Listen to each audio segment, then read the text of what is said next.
इसी के वक्त इंदिरा जी को अपने देश के लोगों ने थोड़ा सा बाहर उनको हरा दिया था, वो खुद भी हार गई थी। लेकिन उसके बाद वापिस जो लोग इकट्ठा हुए अलग अलग पार्टियों के, जिसको हम खिचड़ी बोलते हैं, वैसा हुआ। वो गवर्नमेंट ज़्यादा चला नहीं, 2.5 साल के अंदर ही चुनाव हुए। वापिस इंदिरा जी का नेतृत्व में उनका करिश्मा था, उनके नेतृत्व में ही सरकार आई।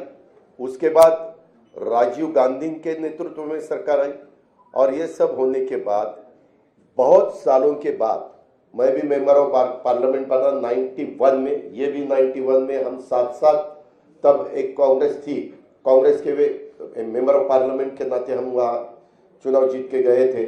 तब देखा था बहुत सालों से 1984 के बाद, ठीक तरह से सुनो, 1984 के बाद अपने देश में कोई भी एक ऐसा नेता कि उनके नेतृत्व में देश आगे जा रहा है, ऐसा कभी हुआ नहीं।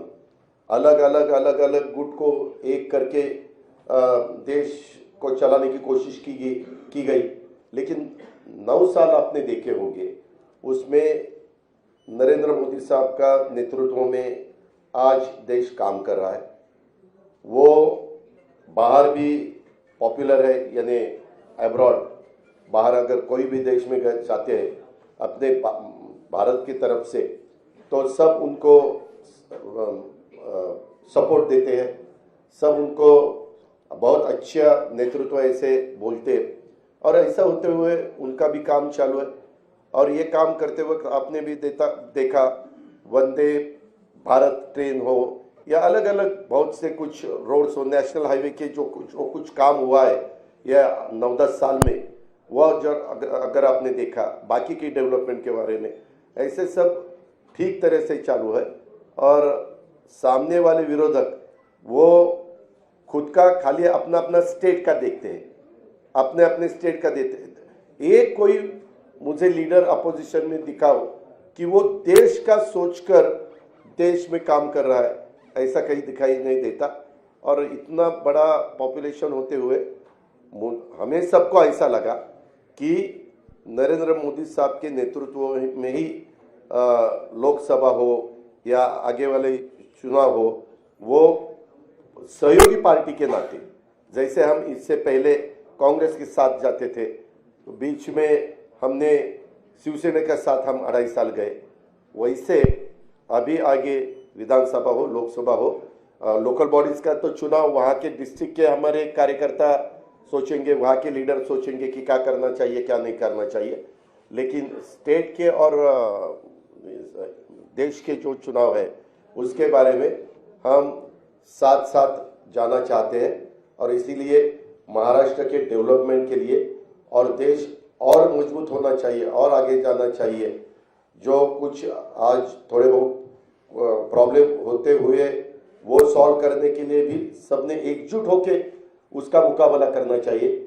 इसी माध्यम से हमने सबने मिलके ये डिसीजन लिया है, पार्टी के नाते हमने ये डिसीजन लिया है। और ये होते हुए पूरे विधायक हमारे साथ है, मेंबर ऑफ पार्लियामेंट हमारे साथ है, बाकी के पार्टी के वर्कर हमारे साथ है। इसीलिए आज मैंने डिप्टी चीफ मिनिस्टरशिप का ओथ ली। बाकी के हमारे सीनियर नेता और नया भी कुछ लोगों को हमने आज तक इस गवर्नमेंट में लेडी को प्रतिनिधित्व नहीं था, आगे शायद वो देंगे, लेकिन हमने वो भी सोचा। और यंग जनरेशन को भी हमने कैबिनेट मिनिस्टर के नाते, जैसे पहले मुझे याद है भुजबल साहब के नेतृत्व में हमने जब 99 में चुनाव लड़ा था, तब हम यंग थे, मैं आर पाटिल, दिलीप वैसे पाटिल, जयंत पाटिल, हम सुनील तटकरे, हम सब ये लोगों को मौका मिला था। अभी वैसा ही संजय बंसोड़े हो या अपना आदित्य तटकरे हो या अनिल भाईदास पाटिल हो, ऐसे अलग अलग नए लोगों को भी हमने उसमें शामिल किया गया है। और उसमें ट्राइबल को भी प्रतिनिधित्व मिलना चाहिए, शेड्यूल कास्ट को भी प्रतिनिधित्व मिलना चाहिए, माइनॉरिटी को भी प्रतिनिधित्व मिलना चाहिए, लेडीज को भी प्रतिनिधित्व मिलना चाहिए।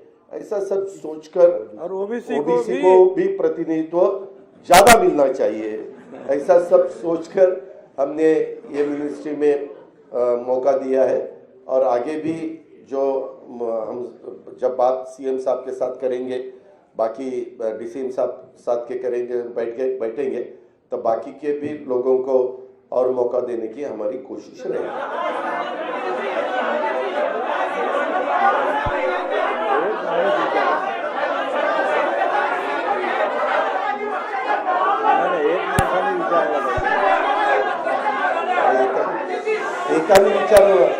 एकाने विचारा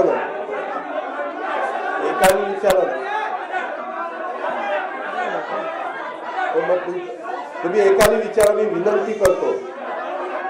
मैंने जो कुछ कहा है वो सबके आपके सामने रखा है। काय